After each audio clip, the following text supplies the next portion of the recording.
What's up, everybody? It's Render79 here, and we are going to go over mission editing tutorial number 2, which is mission editor interface. And this is basically, I've updated DCS to a current version. It's the 27th of March, so should be good to go.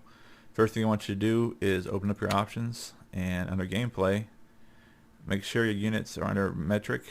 The mission editor uses metric for kilometers for distance and for height, that kind of thing, meters, or for different things. It doesn't use imperial, feet, miles. So I'm aware of, I've tested both. Metric is the way to go. I also go to miscellaneous. I keep my coordinate display system at MGRS. This is a personal preference. It's easier for me to use than to use emissions. So alright, so we're there. Let's go ahead and go to mission editor. Alright, so before we get started, a couple of things with the mouse you can do. Mouse wheel up zooms in, mouse wheel down zooms out. Okay, if I use my right mouse button and hold it, I can move the map and zoom at the same time to that point. So that's just real quick, and I'm going to show you something real quick. Inside of your DCS install folder, you're going to have a DCS user manual English. On page 59, there is a mission editor portion. I strongly suggest you go through and reading this. A lot of things we're going to talk about already talked about in here, and I'm just going to go over them in real time so you can see.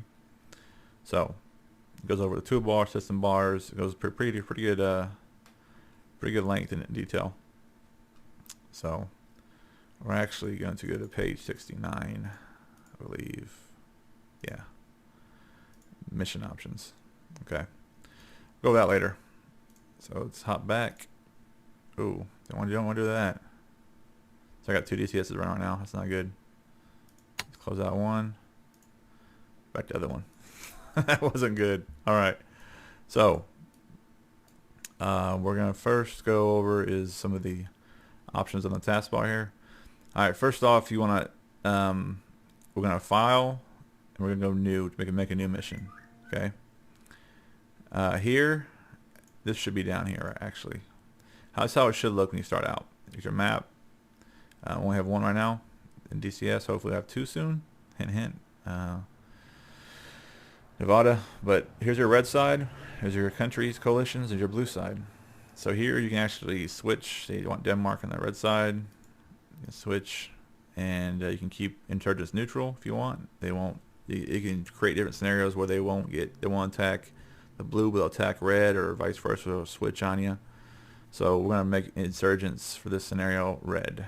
So you click on it and click up red. All right. So save. Okay. So that's the first thing we did in the mission.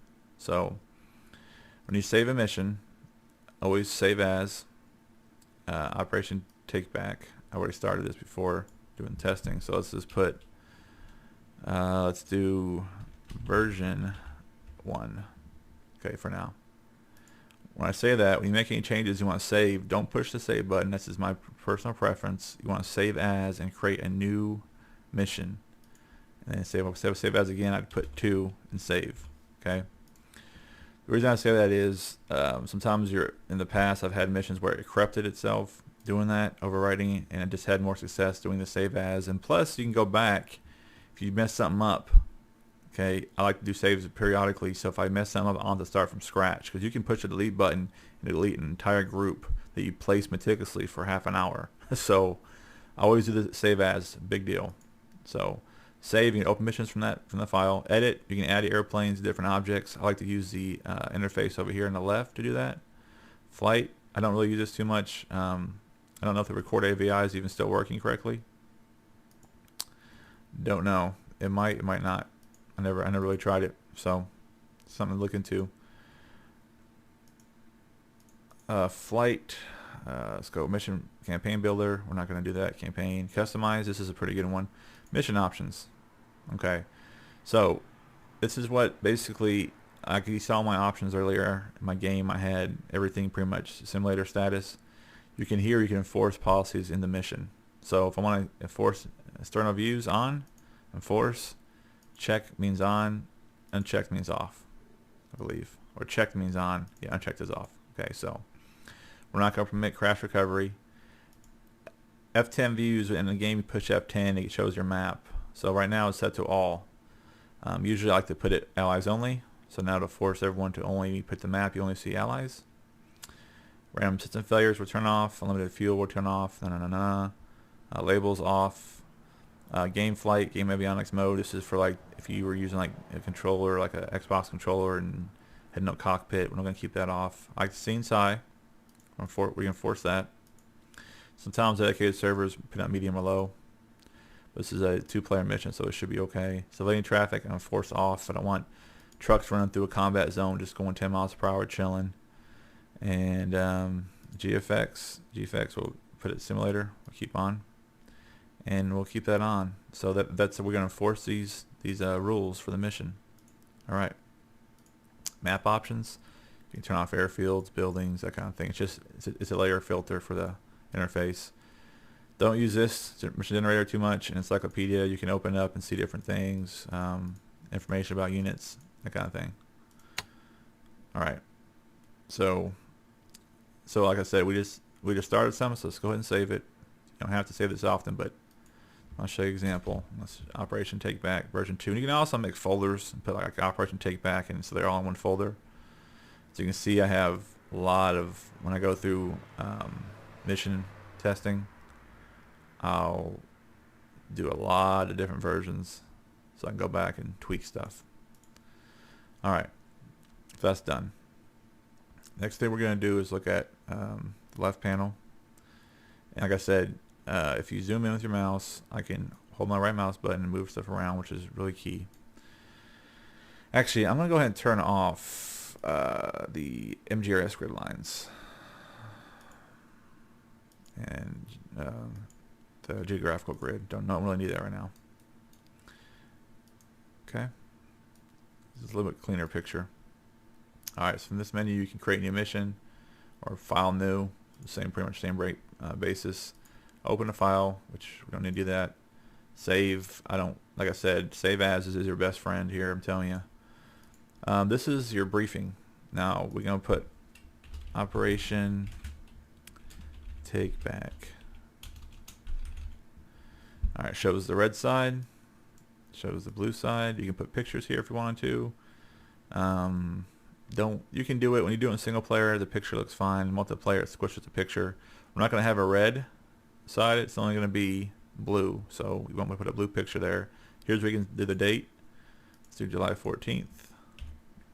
And with military time, that's what it uses. We'll go 13:10, for example, or sorry, 15:10, which is 3:10 p.m. Situation, what I do, if I want to put something later, I'll put test, and then test, like that, so I know to add text later. So that's what we're going to do for now. So we got our briefing done. Weather, we're in the summer, it's fine. You can increase the temperature if you want, make it nice and hot. And you can mess with this if you want manually, or dynamic weather we won't go into. Sometimes it works, sometimes it doesn't. It's patch to patch, and it's not difficult, but I don't really use it too much anymore, because if you make a mission around it, it could, if you tell someone it's going to be storms in the area and it doesn't work, then it kind of defeats the purpose. So we're simple. We're going to go to down here, this menu, and go to summer and say we want clouds and wind, or just say we want summer heat since it's going to be hot. Okay, I do that. Alright, so like I said, I went to summer heat. I went to load, and you see how it changes. Wind's very minimal, but it's 42 degrees Celsius, which is hot. Nice. So it's gonna be nice and hot. Okay. The triggers menu, we'll go over that in a second. Define mission goals. We can go over that later.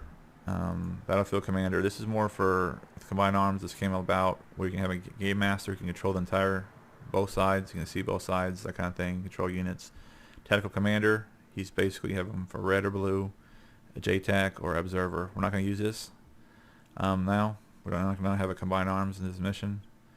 And this is your mission options again. This menu where you can place your plane, helicopters, ships, ground objects, static objects, initial point objects, bullseyes, create trigger zone, which is very important.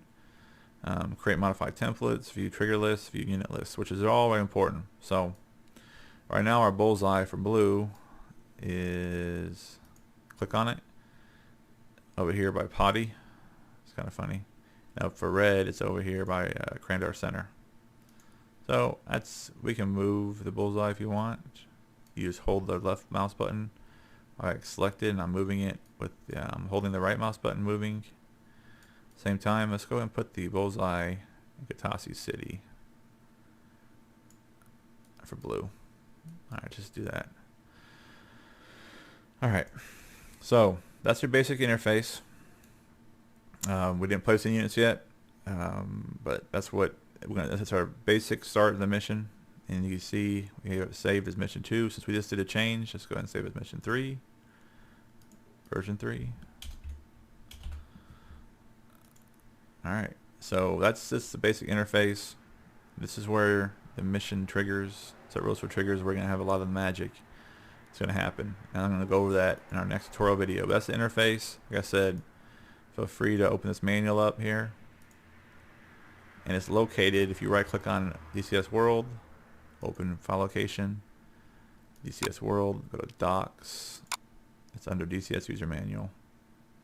Pretty simple. Let's go through here real quick. Toolbar, went over that, went over that. Okay, yes. Weather. So we'll go over some conditions and that kind of thing. We'll go over unit placement in our next video. So I know it was short. Hope you enjoyed. And I'll see you shortly. Raider 79 out.